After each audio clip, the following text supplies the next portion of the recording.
पुण्यातल्या वाहतुकीसंदर्भातली ही बातमी आहे। पुणे शहरामध्ये पुढचे 2 दिवस आता अवजड वाहनांना प्रवेश बंद असणार आहे। मुख्य मिरवणूक मार्गांवर अग्निशमक दल यासह पोलीस रुग्णवाहिका आणि गणेश विसर्जन मिरवणुकीतील रथ वगळता अन्य वाहनांना बंदी असणार आहे। गणेश विसर्जन मिरवणुकीनिमित्त वाहतुकीत काही बदल करण्यात आलेत।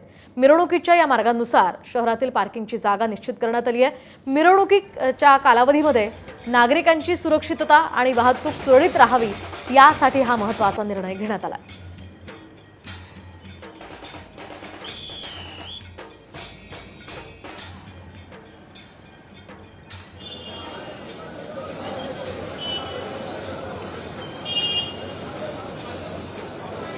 पुण्यातल्या वाहतुकीसंदर्भातली ही बातमी आहे। पुणे शहरामध्ये पुढचे 2 दिवस आता अवजड वाहनांना प्रवेश बंद असणार आहे। मुख्य मिरवणूक मार्गांवर अग्निशमक दल यासह पोलीस रुग्णवाहिका आणि गणेश विसर्जन मिरवणुकीतील रथ वगळता अन्य वाहनांना बंदी असणार आहे। गणेश विसर्जन मिरवणुकीनिमित्त वाहतुकीत काही बदल करण्यात आलेत।